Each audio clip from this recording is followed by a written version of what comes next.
Gao Tu 我 never 建议 imagined that a single 立刻 evening 停 would 止 push 妊 him so 娠，放 close 弃 to 这个孩 death. 子。 The moment he got into the car with Heng, his childhood 医 friend, 生 his world began to slip away. 就没有 His 别的 body 办法 grew 了吗？ weaker, his consciousness blurred, and before long he collapsed into a deep coma. Panic spread instantly. Heng's hands tightened around the steering wheel as fear coursed through him, but he didn't allow hesitation. He drove at full speed to the nearest hospital, every second echoing in his chest like a countdown. Yet the local doctors could only do so much. Within 2 hours, sirens wailed through Yi City as an ambulance sped toward the provincial capital.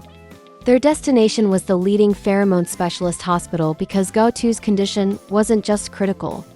It was life-threatening, and the baby inside him was in peril too. For an omega, pheromones aren't just a biological marker. They are the very core of existence. But under the oppressive influence of multiple alphas, Gao Tu's system broke down completely. His glands erupted into disorder, swelling into a terrifying lump on the back of his neck. The thin skin could barely contain the dilated vessels, blue veins bulging and twitching like an ominous warning. Inside the emergency room, the staff struggled. The entire ward was filled with the overpowering scent of sage spilling from Gao Tu's glands. It wasn't a normal smell. It was overwhelming, suffocating, like a flame flaring desperately before extinguishing. Even the betas, usually steady and immune, felt the pull, their nerves tightening with agitation. 2 Omega doctors assisting couldn't hold back their tears as they worked over him. "This is too severe," one muttered, shaken. The glands are working far past their limit, yet his blood pheromone levels are dropping sharply. The balance is broken. A pause. And he's pregnant. The child's condition is fragile, both lives are on the edge. Yi City had resources, but not enough. The local director wasted no time. A call to experts in Jinling, the provincial capital, and a green channel was opened. There was no other option. Gao Tu had already suffered several cardiac arrests. If he stayed, he would die. The ambulance raced through the night. On the stretcher, Gao Tu lay pale and lifeless, hooked to a ventilator. His forehead soaked in cold sweat. Each shallow breath seemed weaker than the last. The faint beating of his glands was fading like an ember in the wind. And still, within him, the unborn child fought on, silent but relentless. Blood pressure dropping fast. Heartbeat irregular, prepare intervention. By the time they reached Jinling, the provincial hospital was waiting.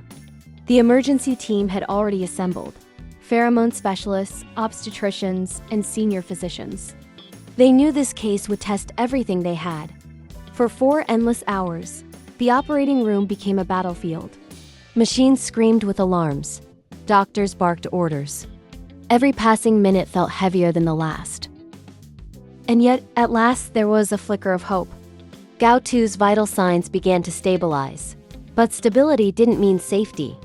His system had been ravaged. His glands were fragile, his pheromone levels still unstable. The baby, however, proved astonishingly strong. Even when Gao Tu's heart had stopped more than once, the child held on, anchored firmly within the reproductive cavity, refusing to let go. When the doors to the emergency room finally opened, Heng had been waiting for hours, eyes raw from exhaustion and worry. The sight broke him. Gao Tu was pale, drenched in sweat, his delicate body strapped with monitors and support devices. To save him, doctors had been forced to cut into his pheromone gland, inserting an artificial barrier to stop the uncontrolled outflow. His neck was restrained with a rigid fixator to keep him still, every tiny movement monitored. Pain left him trembling even in unconsciousness. And still, the doctors warned, this wasn't enough. He needs an alpha, the lead specialist said firmly. A living alpha, not artificial substitutes. Without one, his recovery may fail. But he doesn't have an alpha, came the hesitant reply. Then he must find one, the doctor insisted. The weight of the words pressed on the room. Silence stretched until Heng's voice broke it. I'll do it. Test me. See if my pheromones are compatible. The results came back. 65%. More than enough. A match. Relief mingled with fear. Gao Tu couldn't wait to consent, but his family approved. And so, under supervision, Heng became his soothing pheromone donor. The bond wasn't romantic, but it was life-saving.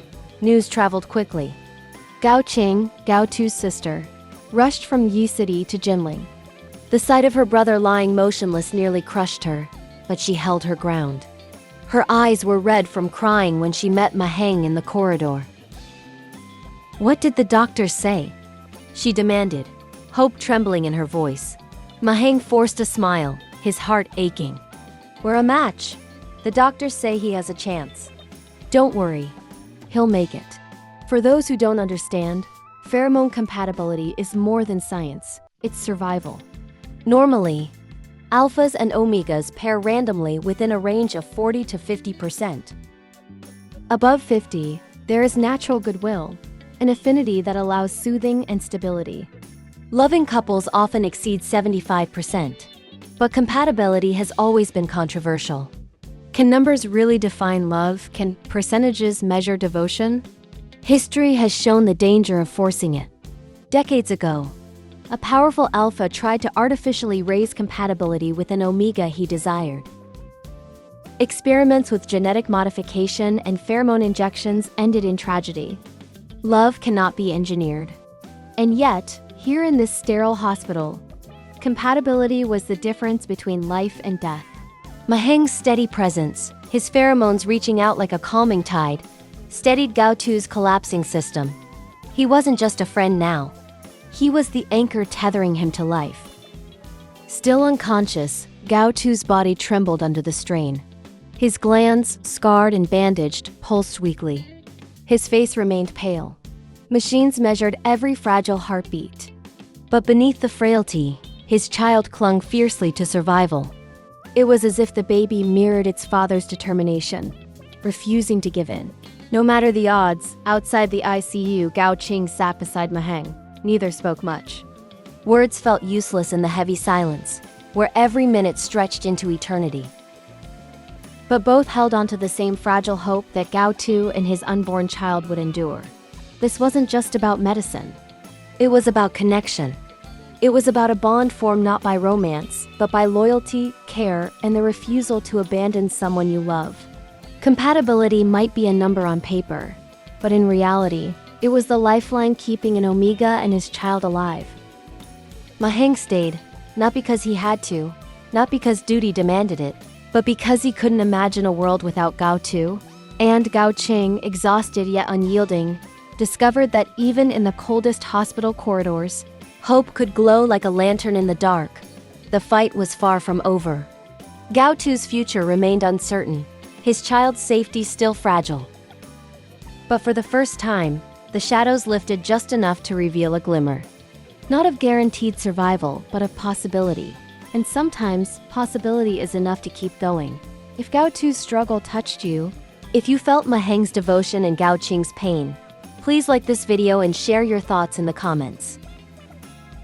Subscribe for more powerful ABO desire stories. And turn on notifications so you won't miss the next chapter of this emotional journey.